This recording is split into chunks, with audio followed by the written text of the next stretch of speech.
Bismillahirrahmanirrahim. In the name of Allah Almighty, the most beneficent and the most merciful. Today we have another session of the Coffee CEO with Sayyid Rehan Gilani Sahab. He is the CEO of Marble City. And you people know very well, Coffee CEO or CEO's talks or CEO's conversation basically is a service, is a product of a CEO of Pakistan and management use. And basically, the purpose of all the interviews and conversation only two things. One is inspiration, to get these people and to spread this inspiration and hope and optimism for the young people of this country. Because in Pakistan, we have a lot of despondency, we have a lot of stress and frustration. And the second reason is to have a clarity in the action. Because हर पाकिस्तान में जो एक thought का और जो बड़े बड़े सर्वे होते हैं तो एक ही चीज़ समझ के आती है कि पाकिस्तानी पीपल 80% डॉन की जो सर्वे लेटेस्ट आया वो ये कहता है कि 87% Pakistani people we Pakistani are direction. तो हमें इस किस्म के टॉक से एक डायरेक्शन और एक सेंस ऑफ होप और ऑप्टिमिज्म चाहिए थी। तो आज हम सैयद रेहान गिलानी के पास आए हैं। उन्होंने अपना एक रियल एस्टेट अपना नाम बनाया है, थोड़े टाइम में स्क्रैच से मैंने शुरू किया। और मुझे वैसे भी जो स्टोरीज होती हैं स्क्रैच वाली स्टोरीज बहुत पसंद है, फ्रॉम एजेस टू रिचेस, और every story has two things, either is a pain story और इज अ प्राइड स्टोरी। तो पेन और प्राइड की कहानी आज हम इनसे सैयद रेहान गिलानी से पूछते हैं। रेहान भाई, मुझे ये बताएं कि बहुत थोड़ी एज में आपने इतना बड़ा बिजनेस व्यापार बनाया, रियल एस्टेट का नाम बनाया, इज्जत बनाई, क्योंकि इसमें बहुत ज़्यादा धोखे हैं, बहुत ज़्यादा एक लोगों के मिसकमिटमेंट्स भी हैं। मुझे ये बताइए रेहान, कहाँ से स्टोरी शुरू हुई, कैसे स्क्रैच से आप लोगों ने माशाल्लाह, वाले साहब एक सिंपल से एक हम्बल से एक मुलाजम थे, सरकारी मुलाजम थे और कुछ भी नहीं था, और आज माशाल्लाह सब कुछ है और इतने बड़े बड़े प्रोजेक्ट्स हैं लगे हुए हैं। Please share with us. मैं जी इसमें आपको जो सबसे पहली बात तो आपको जो बताना चाहूँगा कि my father was a army officer, he passed away in 2002, और आज हम जहाँ पे भी हैं उसमें बहुत सारा रोल उनकी ट्रेनिंग का, और जो उन्होंने हमारे मॉरल लेवल्स और हमारी ट्रेनिंग की उसको हमने अपनी प्रैक्टिकल लाइफ में अप्लाई किया और बिज़नेस में अप्लाई किया।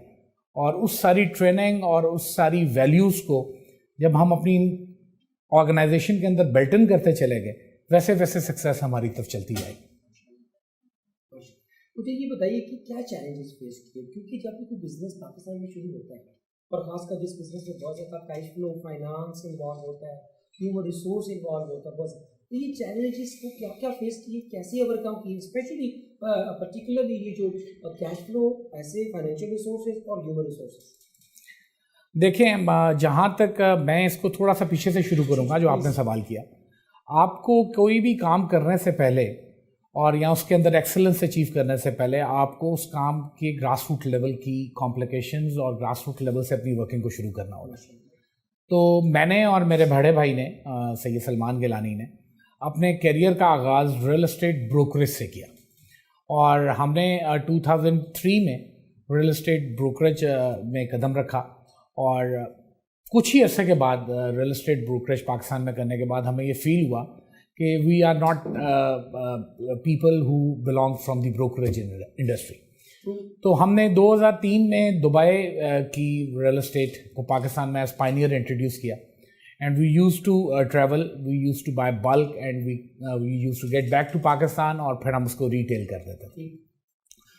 तो जब हमने ब्रोकरेज से अपने कैरियर की आगाज़ किया तो हमें उसकी सारी निटिग्रिटी और उसकी जो ग्रास रूट लेवल के जितने भी ऑपरेशंस डेवलपर्स के थे, और डेवलपर एंड पे जो जैसे कि आपने कहा कि बहुत सारी मिसकमिटमेंट्स होती हैं और लोअर एंड करने के लिए बहुत सारे ख्वाब दिखाए जाते हैं, तो वो हम उन डेवलपर्स के ख्वाब लोगों को भेजते थे, और जब उन डेवलपर्स की कमिटमेंट्स पूरी नहीं होती थी तो हम अपनी क्रेडिबिलिटी भी लूज़ करते थे।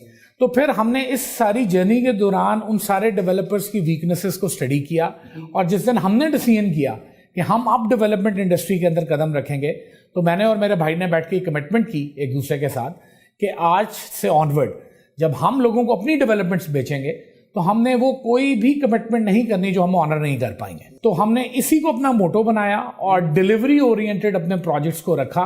बीइंग मुसलमान हमारा वैसे भी बिलीव है कि इन्नमल अमालु बिन्नियात, तो इंसान को अल्लाह नीयत का फल देता है, और हमने जब अपनी नीयत ये रखी कि हमने अपने प्रोजेक्ट्स को डिलीवरी ओरिएंटेड रखना है, जो कि हमारी इंडस्ट्री में 80% लोग नहीं रखते, तो हाँ, सक्सेस ने हमारे हर लेवल पे कदम चूमे। मतलब अगर मैं ये कहूँ कि आपकी कामयाबी की सबसे बड़ी जो पीछे जो सीक्रेट ऑफ सक्सेस है वो कमिटमेंट है to honour, commitment towards delivery. Whatever you commit, whatever timeline you give to your customers, you must break it and you must get your product delivered to the before the committed date of delivery to your allottees. तो फिर आपने अपनी identity पैदा कर ली, आपके पहले developers की उनके प्रोजेक्ट्स को सेल करते, फिर आपने अपने प्रोजेक्ट शुरू कर दिए। नहीं, it is a very interesting journey. Yes. We started off with the brokerage career, as I've already told you, in 2003 from Pakistan, then went to UAE in 2004, और उसके बाद देन हम कुछ प्रोजेक्ट्स से जिनको पाकिस्तान के अंदर लीड मैनेजमेंट कंसल्टेंसी दे रहे थे, सेल्स साइड पे, फंड रेजिंग पे, प्रोक्योरमेंट पे, क्योंकि हमारी इंडस्ट्री के अंदर 4 मेजर कंपोनेंट्स होते हैं। One is the land, second is the funding, जो कैश फ्लो का आपने सवाल किया है उसको मैं अभी दोबारा भी एड्रेस करता हूँ, I will get back to it. Third is the sale and fourth is the development और डिलीवरी। तो हम ये चारों काम अपने कुछ दोस्त थे हमारे जो कि इस इंडस्ट्री के अंदर काम कर रहे थे, उनके साथ as the lead management consultants के तौर पे काम कर रहे थे। तो हमने वो सारी चीज़ों के ऊपर अपना हाथ जब साफ कर लिया और हमें नज़र आया कि यार हम अपनी गुडविल भी बेचते हैं डेवलपर के ब्रांड के साथ, और जब डिलीवरी नहीं आती तो हमारी भी गुडविल हर्ट होती है। तो there were we decided in 2008 कि we will go for our own developments. तो देन इन 2012 हम मेरा एक दोस्त यहाँ पे एक हाउसिंग का 1000 घरों का प्रोजेक्ट लाहौर एयरपोर्ट के साथ कर रहा था, उसका ग्रे कंप्लीट हो चुका था और ही रिक्वेस्टेड मी कि उसने फिनिश की आइटम्स को प्रोक्योर करना है, तो कैंटन फेयर चाइना अटेंड करने गए। जब वो और मैं चाइना पहुँचे, हमने कैंटन फेयर में फिनिश की आइटम्स को जो है वो R&D की उनके ऊपर। तो on our way back to Pakistan, there was a $1 billion company listed on the Shanghai stock exchange, all in के नाम से, ऑल इन किचन्स के नाम से। आई ऑफर्ड देम कि वो आए पाकिस्तान, हमें विजिट करें। और जो पहला स्टेप था towards raising our own organisation, that was a building material company into a joint venture with Chinese, which was a $1 billion company. I successfully managed to bring in foreign direct investment to Pakistan in that year की बात ये 2012 की बात कर। So जैसे ही हम अपने आप को ट्रांसफॉर्म कर रहे थे डेवलपमेंट कंपनी के अंदर, साथ साथ हमने उस बिल्डिंग मटेरियल कंपनी की भी बुनियाद रखी in joint venture with the Chinese. और फिर हमने पाकिस्तान में जो हमारे प्रोजेक्ट्स दोस्तों के थे उनको डिलीवर करवाया, वो सारे डिलेड थे और टाइमलाइंस को मैच नहीं कर पा रहे थे, कैश फ्लो के बहुत ज़्यादा चैलेंजेस आते हैं डेवलपर्स को। और उनको डिलीवर कराने के बाद फिर हमने 2013 एंड 14 स्टार्ट में ग्रैंड सिटी के जॉइंट वेंचर को एंकर किया, जिसमें मैं और मेरा भाई आर दी मेजर पार्टनर्स। और अब पहला फेज उसका भी हम हैंड ओवर कर चुके हैं। By the grace of all mighty Allah, we have crossed $100 million benchmark this year, and we are eyeing towards $500 million of our organization next year. सवाल का जवाब ये है कि मोस्टली ये projects are away from Lahore, क्योंकि जो इन्वेस्टर्स हैं या जो डेवलपर्स हैं, तो उनको एक इजी मनी चाहिए होती है, क्विक मनी आती है उनके पास अगर वो बड़े शहर में आते हैं। आपने you choose Kharian, you choose Arifwala, you choose other cities, why? अच्छा, इसमें देखें दो चीज़ें हैं, दो एलिमेंट्स हैं। एक इसमें कमर्शियल एलिमेंट है और एक इसमें कॉर्पोरेट सोशल रिस्पॉन्सिबिलिटी का एलिमेंट। yes, तो कमर्शियल एलिमेंट की अगर मैं बात करूं तो आपको आप क्योंकि मोस्टली CEOs का इंटरव्यू करते रहते हैं और आपने जैसे मुझे इंट्रोडक्शन में भी बताया कि आपकी मोनोपोली है, तो CEOs का काम होता ही ये है कि कहाँ अपॉर्चुनिटी अनटैप्ड पड़ी है। एक नीश होती है और एक वो सेगमेंट होता है जहाँ पे वैक्यूम होता है, तो जितने भी मेजर डेवलपर्स हैं, मैं अगेन यहाँ पे आपने पेन और प्राइड की बात भी की अपने प्रीएम्बल में, तो मैं यहाँ पे प्राइड फील करता हूँ कि हमने पाकिस्तान के उन शहरों को टारगेट किया जो कि real estate planned infrastructure projects से महरूम थे। और यहाँ पे मैं ये भी ऐड करता चला जाऊँ कि कमर्शियली जहाँ वैक्यूम होता है वहाँ प्रॉफिटेबिलिटी भी होती है। और उसमें हमने लकीली एक ऐसे स्टेशन पे हमें अपॉर्चुनिटी मिली जहाँ पे per capita income in terms of overseas Pakistani बहुत ज़्यादा है। overseas. और अगर आप पाकिस्तान में 20 से 22 बिलियन डॉलर का इनवर्ट रेमिटेंस आता है तो उसमें से 4 से 5 बिलियन डॉलर डिस्ट्रिक्ट गुजरात सिर्फ लेके आता है। वो आपने R&D किया पूरा? जी, हमने वो R&D किया। तो हम जो हैं बड़ी खारियां और सराय आलमगीर के बीच में हमारा प्रोजेक्ट है, और वहाँ पे जो लोगों के पास उनकी पॉकेट है दैट इज़ डीप, बिकॉज हर दूसरे घर से एक बंदा ओवरसीज है। और झेलम से 5 मिनट की दूरी पे ग्रैंड सिटी है, और मीरपुर से 30 मिनट्स की ड्राइव। ये झेलम से पहले डिस्ट्रिक्ट गुजरात के अंदर सराय आलमगीर और खारियां के बीच में हमारा ऑन द लेफ्ट। तो going towards Islamabad we are on the left on the GT road, और वहाँ से 45 मिनट्स पे मंडी बहाउद्दीन है, डिस्ट्रिक्ट गुजरात के मैं अंदर हूँ। तो ये सारी हमारी रेलिवेंट क्लाइंटल बनती है। तो हमने जब वहाँ देखा तो गुजरात पूरे के अंदर एक भी प्लान्ड हाउसिंग प्रोजेक्ट नहीं था। अब मैं अगर प्लान्ड हाउसिंग प्रोजेक्ट को थोड़ा सा इलस्ट्रेट करना चाहूँगा तो पाकिस्तान पूरे के अंदर जितने भी शहर आप देखते हैं, कराची के प्रॉब्लम्स आप लोगों के सामने हैं, लाहौर के प्रॉब्लम्स आपके सामने हैं। प्राइम मिनिस्टर ने भी रावी रिवर फ्रंट प्रोजेक्ट भी कंसीव किया। वो सिर्फ इस वजह से किया कि पाकिस्तान पूरे के अंदर सिर्फ एक शहर है जो पहले प्लान हुआ और फिर एग्जीक्यूट हुआ, दैट इज इस्लामाबाद। तो अगर आप इस्लामाबाद में जैसे ही चेक इन करते हैं तो आपको डिफरेंस फील हो जाता होगा। बाकी सारे मशरूम ग्रोथ हैं। तो गुजरात के अंदर एक भी प्रोजेक्ट ऐसा नहीं था जो प्री प्लान्ड कंसीव हुआ होता या डेवलप हुआ होता। तो हमें वहाँ से भी लीड मिली। हमने पहले प्रोजेक्ट को डिज़ाइन किया और फिर एग्जीक्यूट किया। और मैं ये बात आपको दावे से कहता हूँ कि आप अपने नेक्स्ट CEO समिट को बेशक ग्रैंड सिटी में कन्वीन करें, तो आपको ऐसा इंफ्रास्ट्रक्चर प्लान और डिज़ाइंड प्रोजेक्ट लाहौर या उसकी विसिनिटी में भी नहीं मिलेगा। तो this is one of our achievements. Then Kharian के इस ग्रैंड सिटी के प्रोजेक्ट की अगर हम बात करें तो हमने वो सारे प्रॉब्लम्स जो आपने अभी अपने प्रीएम्बल में डिस्कस किए वो फेस किए, क्योंकि जैसे जैसे प्रॉफिटेबिलिटी आती है वैसे वैसे ग्रीड भी आती है, स्पॉन्सर्स में भी आती है, अलॉटीज़ में भी आती है, लैंड ओनर्स में भी आती है और रेगुलेटर में भी आती है। तो हमने पहला 2000 केनाल ग्रैंड सिटी खारियां का डिलीवर कर दिया है। हम अगले 3000 केनाल की एक्सपेंशन के अंदर हैं, जिसका डेवलपमेंट वर्क हमने डे एंड नाइट ऑन कर दिया हुआ है। तो this is almost 5000 kanal of a residential development. And again अल्लाह ताला के फजलो करम से we are 100% sold out on our extensions also. इसके साथ ही हम ग्रैंड सिटी के बैंक ऑपोजिट, और हम इस चीज़ में भी प्राइड फील करेंगे कि हमने पाकिस्तान के बड़े डेवलपर्स को इतने से छोटे शहर में, जैसे मैंने आपको बताया कि जब हमने ये प्रोजेक्ट कंसीव किया तो हम अकेले थे। आज हम 2 किलोमीटर के रेडियस के अंदर हमारी डेवलपमेंट्स की वजह से पाकिस्तान के टॉप प्लेयर्स जो हैं वो उस 2 किलोमीटर रेडियस के अंदर अपने अपने प्रोजेक्ट्स ले आए हमें compete करने के लिए। लेकिन again we are the market leaders and we will remain the market leaders, because हमने पहला फेज डिलीवर कर दिया है और कस्टमर का सबसे ज्यादा कॉन्फिडेंस हमारे ऊपर। फर्स्ट मूवर एडवांटेज भी था, फिर डिलीवरी ओरिएंटेड भी थे, और फिर हमारा infrastructure planning was never compromised. मुझे ये ग्रैंड सिटी और जिस तरह वॉशरूम ग्रोथ आपने बताया, और भी बड़ी इस तरह की हाउसिंग सोसाइटीज आ गई और क्लेम करती हैं कि हम भी बहुत अच्छे हैं, वी आर द बेस्ट, और आपको पता है कितने आप लेवलिंग बैक 80% में डिलीवर नहीं कर पाते। तो what is a differentiate factor कि जहाँ ग्रैंड सिटी और आपकी जो ऑर्गेनाइजेशन है और दूसरों में क्या 3 ऐसी चीज़ें हैं जो डिफरेंशिएट करती हैं? देखें जी, इसमें सबसे बड़ी चीज़ तो जो चीज़ डिफरेंशिएट करती है हमें बाकी डेवलपर्स से, वो ये है कि हमने we started from the scratch, we have milled ourself from the industry, we did brokerage, we faced all missed commitments of the other developers, and we decided with ourselves कि हम इन सारी वीकनेसेस को जो कि हमारी इंडस्ट्री की हैं उनको कैपिटलाइज करेंगे। हम लो रेन नहीं करेंगे लोगों को, और हम जो कमिट करेंगे उसे डिलीवर करेंगे, नंबर 1। नंबर 2, हमारी इंडस्ट्री के अंदर 90% डेवलपर्स जो हैं वो कैपिटल को रीपैट्रिएट कर लेते हैं फ्रॉम दी प्रोजेक्ट। हमारे केस में हमने एक सेट SOP अपने फाइनेंशियल कंट्रोलर्स को दी हुई है कि 10% of the profitability can only be withdrawn by the sponsors, the rest will keep on going back into the company and that will be invested in the projects.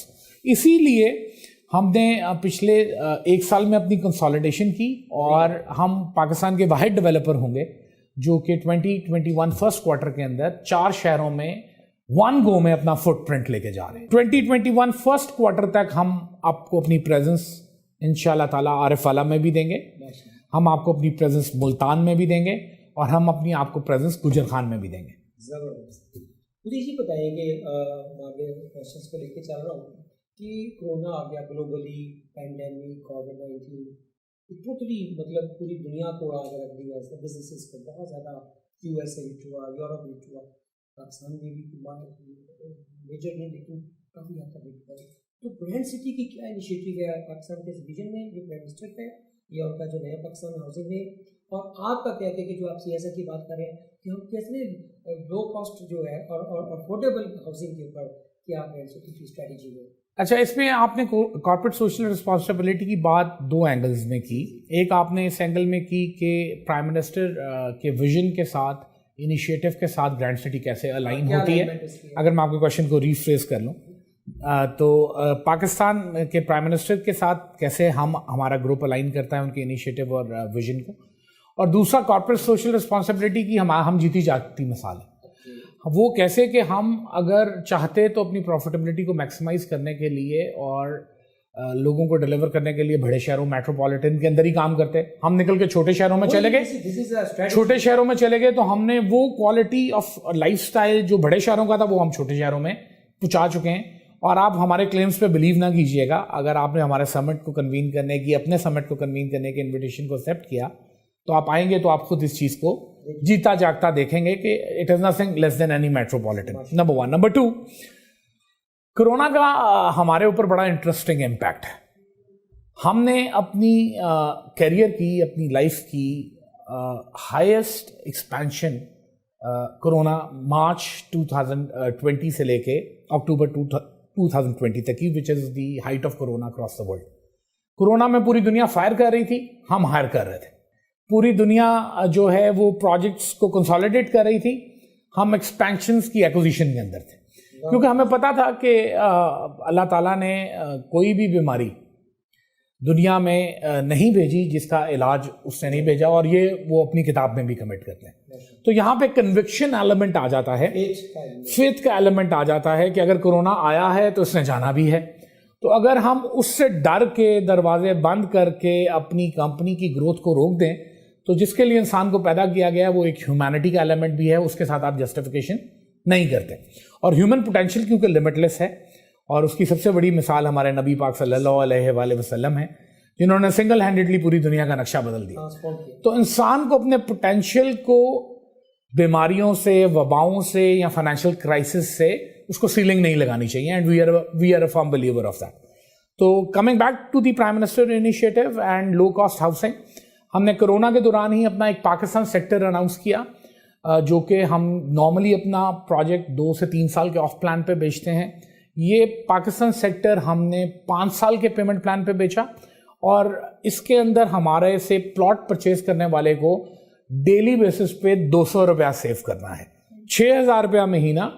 तो वो जो prime minister का vision है, in line to that हमने 1,000 canal जगह dedicate कर दी कि इसके अंदर हम पाकिस्तान सेक्टर के नाम से लेके आएंगे एक ब्लॉक, जो कि एक रेडी वाला, एक दर्जी, एक धोबी can buy that on a lifestyle and infrastructure plan, nothing less than DHA और any other big brand in industry. ऐसे ही ये जी। और ग्रीड की देखें, जो बंदे समझते हैं ग्रीड की, there is no end to it. मुझे ये बताएं कि coming to the human resource, आपकी माशाल्लाह में विजन से आपने ब्रोकरेज शुरू किया, स्टार्ट किया, फिर आपने डिलीवर किए प्रोडक्ट्स।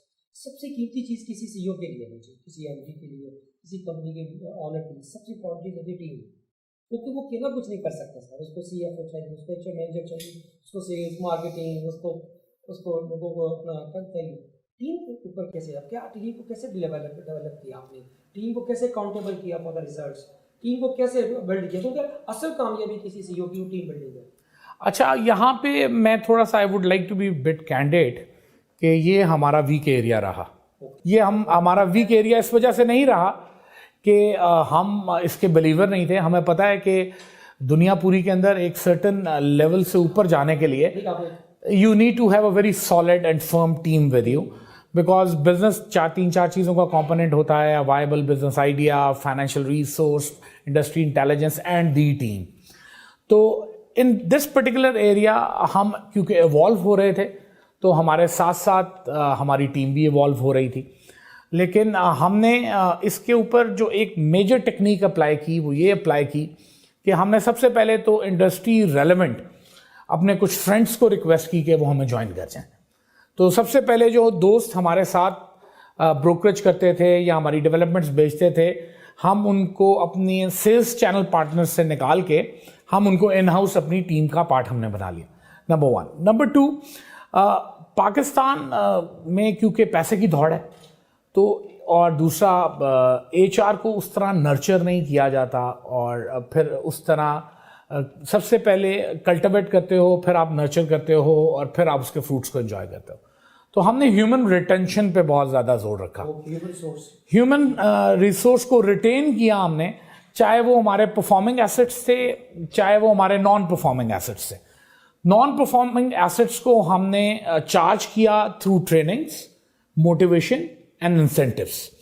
आप लास्ट मंथ हमने एक अपनी ऑर्गेनाइजेशन के अंदर स्कीम अनाउंस की कि जो भी एम्प्लॉय हमें 5 साल सर्व कर रहा है उसको हम एक फ्री प्लॉट देंगे in our any development, which is worth starting from 3 million rupees up till 10 million rupees। तो हमने उसमें से हर 3 महीने के बाद, क्योंकि ह्यूमन रिसोर्स को रिटेन करना इज बेसिकली टीम बिल्डिंग। और मेरे दिल की बात ये है, क्योंकि जो ना रिटेंशन के ऊपर किताब है, जी जी, recommend you being a CEO, sure जी, मैं IBA में ये किताब पढ़ाता हूँ, मैं श्योर जी, टीचिंग करता हूँ HR सर। तो उस किताब का नाम है keep the key people who keep the company. Retention आपका स्ट्रेटेजी रहा कि रिटेन द की पीपल। जी, आप ह्यूमन चार्म आपका जितना ज्यादा होगा उतनी ऑर्गेनाइजेशन की स्पीड और उसकी फ्लाइट कमजोर होती चलेगी। एक चीज ना बड़ी इंपॉर्टेंट है, टीम बिल्डिंग होती है या रिटेंशन के अंदर, सबसे जो पाकिस्तानी ऑर्गेनाइजेशन के अंदर 2 चैलेंजेस हैं CEO के वाले से।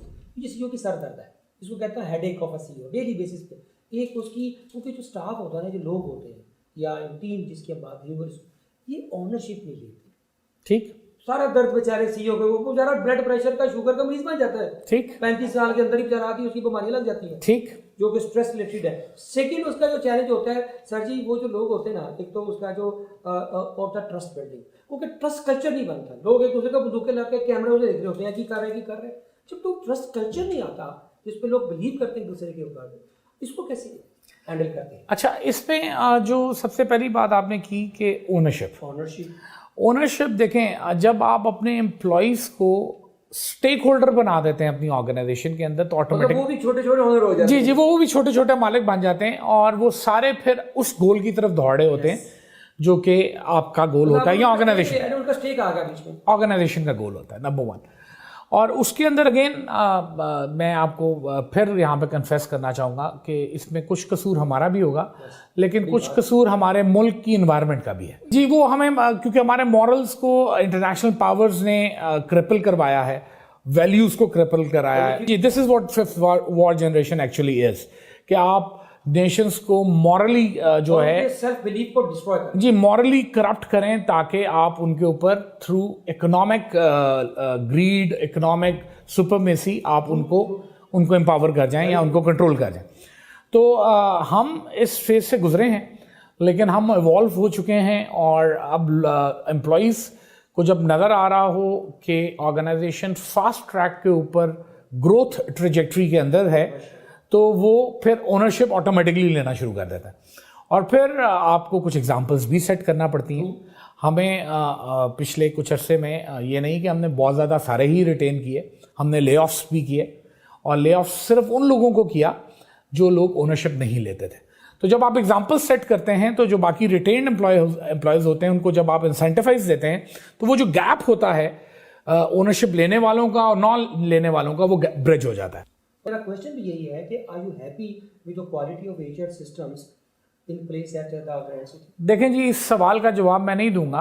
अगर तो आपको हमारी ग्रोथ और हमारी आउटलुक अट्रैक्टिव लग रही है और आज आपका क्लब हमारा इंटरव्यू लेने आया हुआ है, तो certainly we have managed that successfully. आगे चलते हैं। एक हार्वर्ड बिजनेस की रिसर्च कहती है, हार्वर्ड बिजनेस रिव्यू की, वो ये कहते हैं कि कोई भी सक्सेसफुल CEO जो होता है उसकी सबसे कोर कॉम्पिटेंस में एक कॉम्पिटेंस इमोशनल इंटेलिजेंस भी है, EQ जिसे बोलते हैं। What is your take on being a Rehan? आप अपनी बात बताइए कि how much do you think you feel कि you are emotionally intelligent CEO या leader? मैं इसमें समझता हूँ कि जी इमोशनली ये मेरा वीक एरिया है. I am a man born out of love and friendship. I am a business man born out of love and friendship. और हार्वर्ड बिजनेस के इमोशनल इंटेलिजेंस के पार्ट को अगर आप फर्दर एलैबोरेट मेरी लैंग्वेज में करेंगे तो इमोशनली किसी चीज़ के साथ अटैच होना is can be a double edge sword.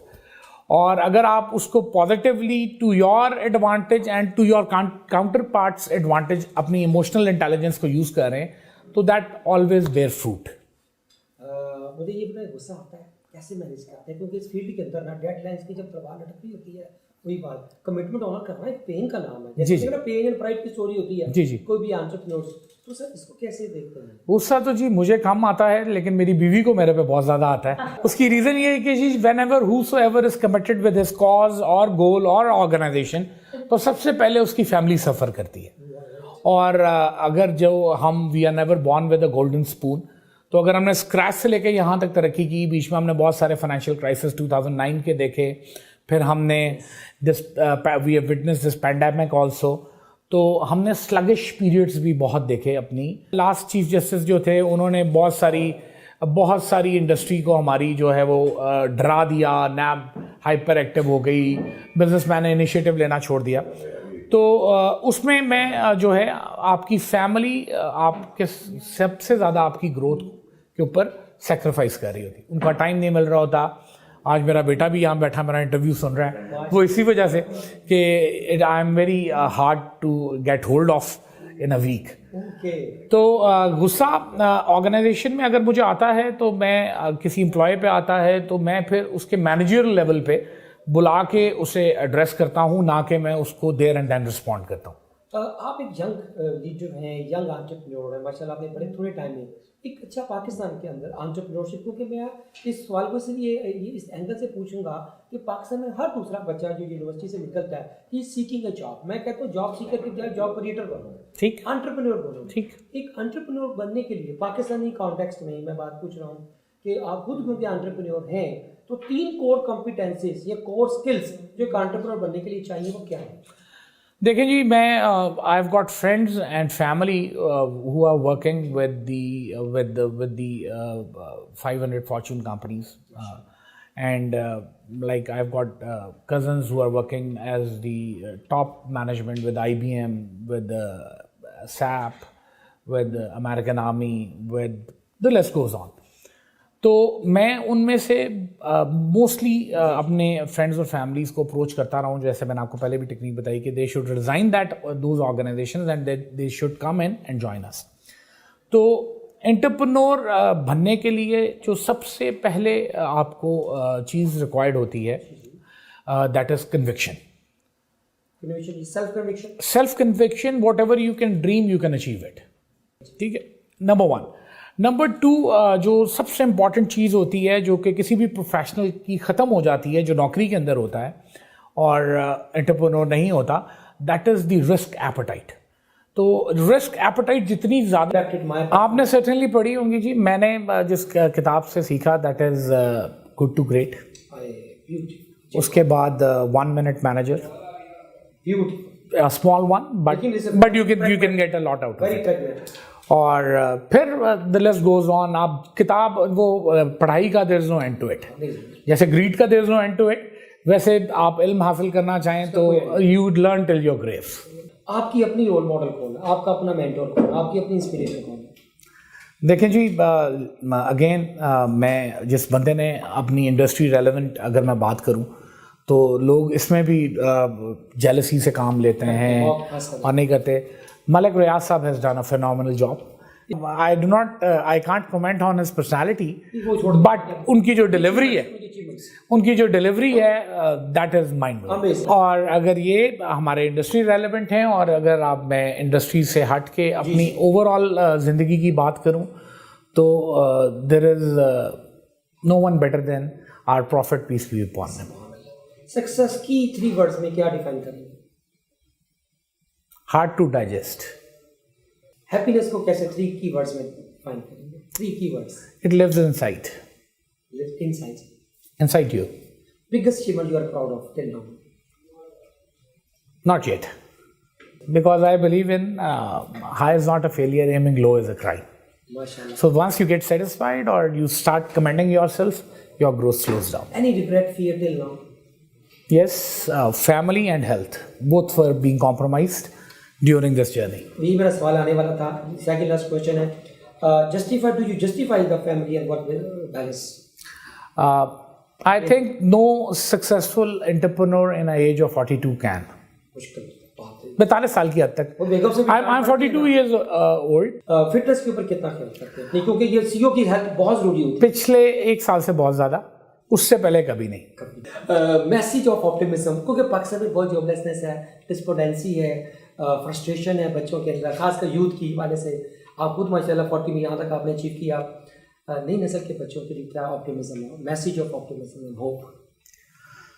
जी, उसमें सबसे पहले तो नई नस्ल के लिए जो मैसेज मैं देना चाहूँगा वो ये है कि आप सारे ये रियलाइज़ करें कि आप एक ऐसे मुल्क में हैं विच इज़ ब्लेस्ड बाय अल्लाह पाक, और जितनी opportunity I have travelled all across the globe, और उसमें जो पोटेंशियल बिजनेस वाइज और सोशली हमें पाकिस्तान में मुझे नज़र आता है वो किसी और मुल्क में मैं नहीं देख सका. I have operated my organizations in Dubai, England and America, but Pakistan is the place to be. And have a believe in your country and develop your risk appetite. Read as much as you can, and whatever you make, whatever you earn, whatever you achieve, you must give it back, or a part of it, give it back to your country. Quotation share कर दें कोई ऐसी जो दिल के पास हो, जो philosophy of life actually Rehan की हो. वो जो कभी सर्ब सजदा हुआ मैं, तो जमीन से आने लगी सदा, तुझे क्या मिलेगा नमाज में, तेरा दिल तो था नमाज. Thank you very much.